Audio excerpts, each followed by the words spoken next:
We're pleased to welcome now Leah Long, Mississippi and Louisiana Director for the National Federation of Independent Small Business. Hey, Leah. Hey, good morning. Well, I guess good afternoon now. How are you? Exactly. We're doing great. Thanks for joining us. So, as you're well aware, here in Mississippi, our legislature is just gaveling in, as a matter of fact. They're all set to go, ready for a brand new session. What are you guys looking to accomplish in this 2025 session on behalf of your cohorts there, your clients, I guess you could call them, your members, the small businesses? Yeah, so our kind of number one priority right now is watching, kind of see what bills are filed, obviously protect small business. But, you know, we have a big interest in lowering the personal income tax rate. I know we've been talking about that for a few years, and, you know, it's a good thing because most small business owners file as pass-through entities, and so they do take advantage of that personal income tax rate. And I know that's a big push from the legislatures on the House side. I also know Governor Reeves has talked about it. So that's our really main priority right now, just looking. And I know there's a lot of different things that they've talked about that can go into that. So right now we're watching and we're hopeful that, you know, they continue to lower that number, and it would be great to phase it out one day. Yeah. Well, you know, from conversations I've had sort of offline with leaders in our legislature, I do believe there's an appetite. And then very publicly, our governor's made it clear that's his top priority is elimination of the income tax. And he's calling on statewide leaders and the Speaker of the House, the Lieutenant Governor, to join him in prioritizing that. What are you guys hearing from our lawmakers? Do you think this is going to be something we can get done? I mean, I've definitely heard from the House side that this is something they want to do. I think everyone ideally wants to do that. You know, you lower it, more people, you know, make more money, and they're able to put it back into their resources in there, especially a small business owner, put it back in their business, hire more people, maybe possibly pay people more. It's going to add to the Mississippi economic growth that we need so much here in the state. And so I think, you know, there's no way the lawmakers could be like, no, this is a terrible idea. You know, everyone wants to do that. You, me, lawmakers, every business owner in the state wants to have a lower personal income tax rate. So I'm hopeful. I've been hearing from a lot of the members saying this is something they want to completely tackle this year. Yeah. The question and the controversy, as you well know, stems from this idea of should we eliminate or reduce the grocery tax, or should we phase out the income tax, or try to tackle both?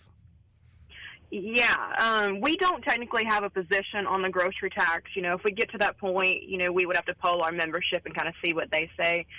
Overall, membership, you know, they definitely just do support lowering the personal income tax rate, which I obviously know that comes from cuts and diversions and different things like that. But, you know, ideally we want to lower it, but we also want to make sure that government has the money they need to, you know, function correctly. But, you know, if there's a surplus in the budget, I'm always a firm believer that you should always give that back to the people that pay the taxes in the state. So, you know, we're hopeful that they kind of use that mindset moving forward as they move through the session this year. And I would expect that, honestly, Leah, that would be a higher priority issue to your members. I suspect, we were just talking about that on the program, that the vast majority of them are structured as pass-through entities, and thus they pay taxes at the individual level. The profits produced by the company, you just pass through to them personally, and then they file their personal individual income tax return.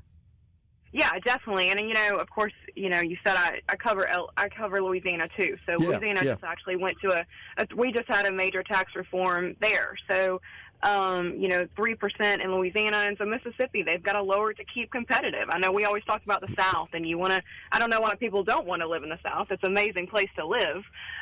But, you know, we need to lower our personal income tax rates. We need to make it easier to own and operate a business and just survive. And so I think that's something Mississippi has to think about, because, you know, you're now competing with Florida, you're competing with Alabama, you know, they're now competing with Louisiana now. So that's something to move forward and think about. Yeah. Of course, the challenge for our lawmakers is that, you know, how do you balance that because we got a lot of folks in the state that don't pay income taxes, as you know, and they'd like to see some reduction of sales taxes. And then the folks that want to reduce or eliminate the income tax see the quickest way to accomplish that is to adjust the sales taxes to offset that loss of revenue on income taxes. And I think that's where the debate will be centered. Yeah, it's going to be interesting to see kind of what side plays out and which one wins on that. But it's like you said, it is a balancing act, whether we pay more in our sales tax and make more at the end of the year, from our tax rate, I don't know. But I think it's a good thing for lawmakers to think about and think about those small business owners. I mean, a majority of businesses file as, pass-through entities. So that's super important to think about. Yeah, absolutely. All right, so what else is on your radar for the upcoming legislative session here in Mississippi?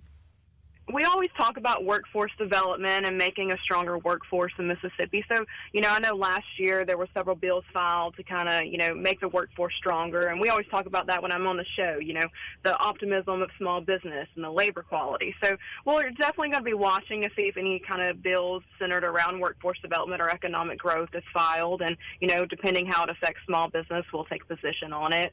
But that's one thing we're kind of watching, just making sure there's really no big mandates on business owners. And, that is one of our big things. And right now it's kind of a waiting game, which I think everyone feels that way. We kind of know what the top 5 priorities are from the legislature and the governor, but there's always those 1 or 2 or 3 little bills that get in there that actually could have a large impact. So I always like to say it's a waiting game and monitoring early on in the session at least. Not necessarily directly related, but Leah, does your organization take a position on another big controversial item here in Mississippi? You already have it to a great extent in Louisiana, and that's school choice.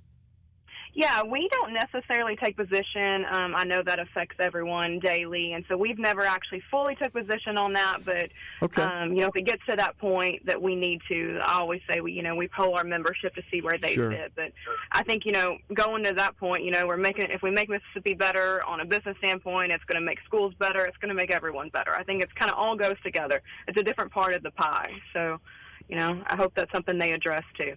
Yeah, I got to say, I completely agree with you, and it's something we talk about a lot on the program, is addressing our most critical challenges here in our state are accomplished by growing our economy and just boosting the size of the economic pie and lifting up household and per capita incomes, boosting the bottom line of our businesses. All of that I think will be critical in addressing healthcare and education and opportunity. That's where it comes from.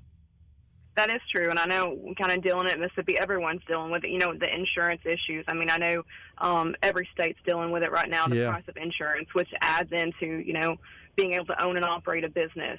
And it's got very outrageous for these business owners. So, when you make a stronger economy and you do things better and you help healthcare systems, it does eventually help lower the insurance costs for people. Yeah, that's a good point, because we're seeing all sorts of rumblings from certainly not only the health insurance industry, but general liability insurance as well, all expected to rise this coming year.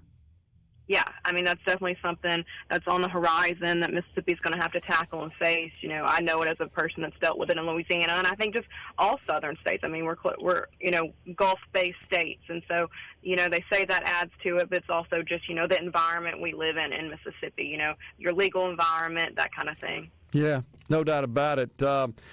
Presently, in accordance with law, if you've got more than 50 employees, you're required to provide so-called affordable insurance to your employees, and that generally means the employer is going to have to pick up the tab for a good bit of the cost of a premium, at least for the employee.